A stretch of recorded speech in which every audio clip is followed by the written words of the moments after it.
Back at Homestead, back under green after a couple of quick cautions to start the Ford 400. Greg Biffle is the race leader. And just think how relieved that Kurt Busch is. He's seen 2 crashes already and has been way behind him. Unfortunately, a guy that's been back there, not too crazy about being back there. Kevin Jimmy Harvick Johnson taking 7th place from Ricky Rudd, and here comes Jeff Gordon again. Underneath Newman, the 12 car. That's for 3rd place. Now Kurt Busch sees that bright orange hood in his rearview mirror. That's sliding up there. Casey Kane. That's not a shock. Casey Kane just, of course, I don't think he wanted to be that high this early. Gave up a spot to Bobby Labonte. That's 5th place. Bobby's into now. Casey back to 6th. Jimmy Johnson on pit road under this last caution. Bill? Well, Jimmy Johnson, Alan, started 39th, his worst starting spot in 111 Cup races. He has pitted twice, once for fuel. The last time he was on pit road for 4 tires fuel and to repair a little damage he got on the right rear of the car. He's not really thrilled about starting at the back of the pack. Listen to him talking to Chad Canals. Just slide your tires. Sure, I don't think that I did, but get me the hell out of from being back here, man. Not a lot I can do right now, man. Jimmy Johnson's going to have to race his way out of that poor position as the 24, his teammate Jeff Gordon, battles with championship leader Kurt Busch. 2nd place, Jeff Gordon. And Ryan Newman in the 12 going to try and slip Kurt Busch back another spot. Hey, Matt, this 24 car is looking pretty good right now. He sure is, BP. During the final practice session, Jeff came on the radio and said, I have a friction grind feel in the steering wheel. They changed everything, and I mean everything, under this race car in the chassis department. The steering box, the lower, the uppers, transmission, you name it. They changed everything, not taking a chance that they might miss something that could knock them out of this championship. So far, Jeff has said nothing on the radio. Nothing is good. Nothing is good. That means car's working good, and he's focused. A lot of cars sliding up the racetrack. It seems like a lot of guys that are getting into the corner maybe just a little bit hard, and boy, when the car takes off, it really takes off. And right now, the biggest fan that Greg Biffle has on earth is Kurt Busch, because he wants him to lead. Don't let that 24 car get up there, lead a lap, and maybe lead the most laps and get the maximum points. Stay in front, Greg Biffle. We'll check this a lot through the day. Points as they run. Kurt Busch, slim gap over Jeff Gordon.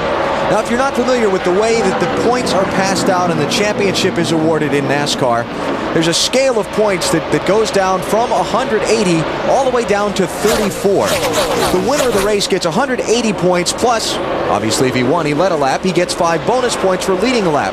Then it breaks down, second gets 170, then it's 5 points back to 6th, then 4 points per position 6th to 11th, then 3 points per position from 11th on down to 43rd, plus 1 more bonus. 5 points to the car, the team that leads the most laps. So the max a guy can get in the race is 190. The minimum is 34. Kurt Busch back to 4th place. Bill?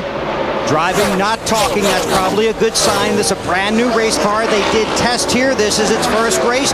Crew Chief Jimmy Fennig knows it's a very long 400 miles. Don't look for any panic. We're fine right now.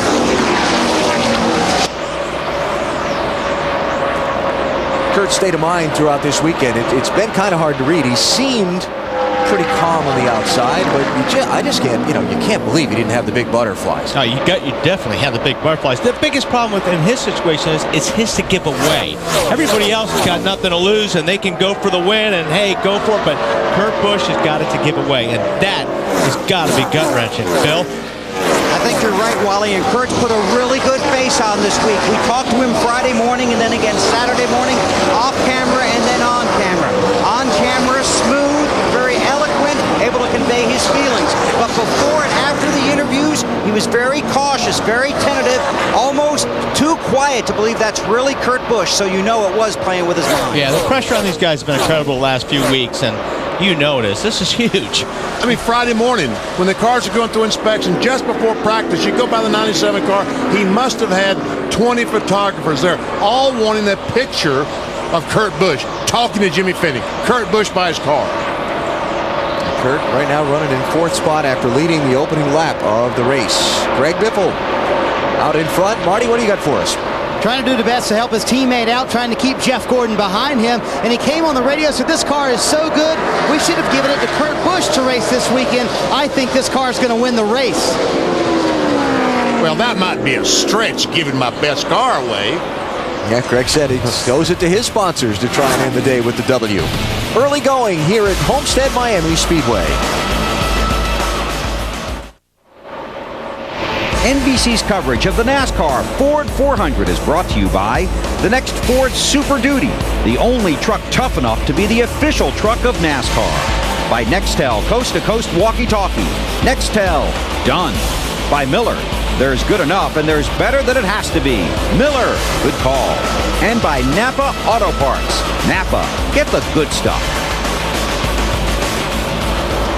Homestead-Miami Speedway and the Ford 400 approaching 50 miles, and Mark Martin's day had a big scare here a second ago.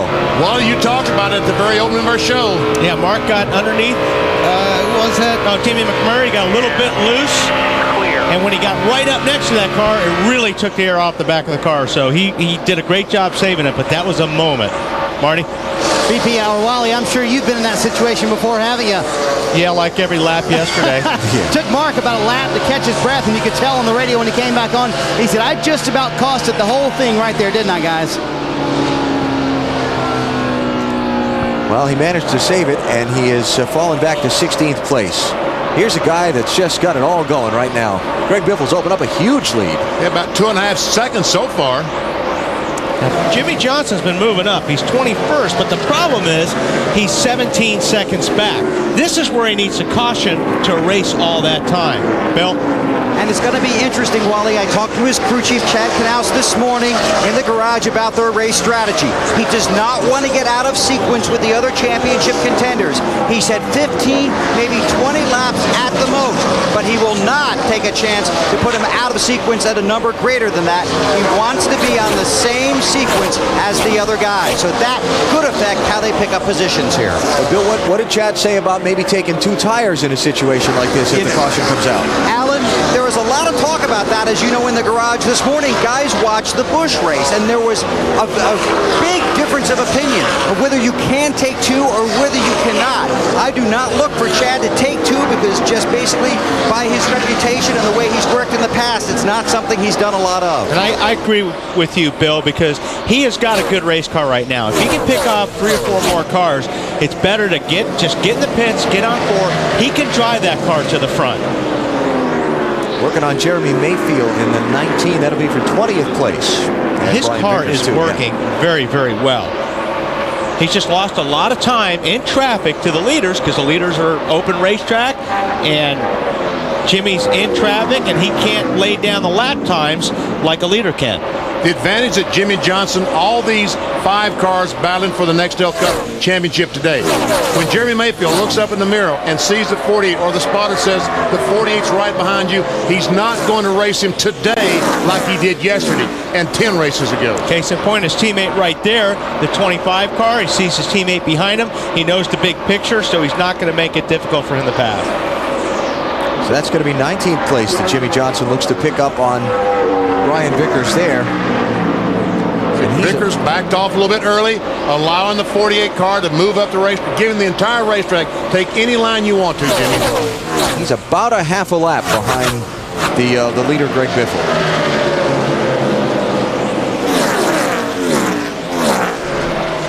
This is for 3rd place.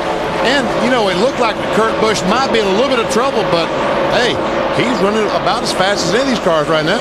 I think he's in a good spot. I think he would like to just stay in the top 5, you know, and race with the guys up front. Cars are handling well, not getting a lot of traffic. I think he's doing right where he wants to do. Bill, am I wrong? Never, Wally. Well, yesterday one adjustment maybe, but other than that, no. Kurt's just a little tight. First it was tight in 3 and 4, now it's tight into 1 and 2. Track bar adjustment coming when he comes down pit road. And that's another thing. These guys hitting pit road, we'll take a look at it later.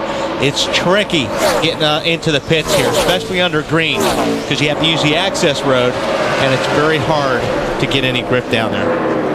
Let's check our Nextel Cup Chase Fact for this Homestead-Miami race.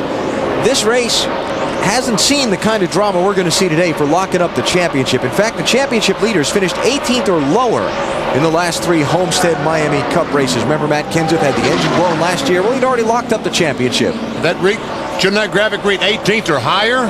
18th or worse is what we're saying, right? 18th or lower. Okay. I understood it. Okay. We can negotiate that during the next break. How's that? All right. How about points? It's looking good for Gordon. And looking better for Kurt Busch, but it's very early.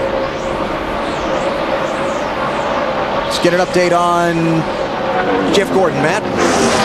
Now, Alan, typically teams do not pit next to each other who are teammates because they don't want to take a chance of ruining the other's day, but that's exactly what Robbie Loomis and Chad Knaus did. Right now, Jeff is second.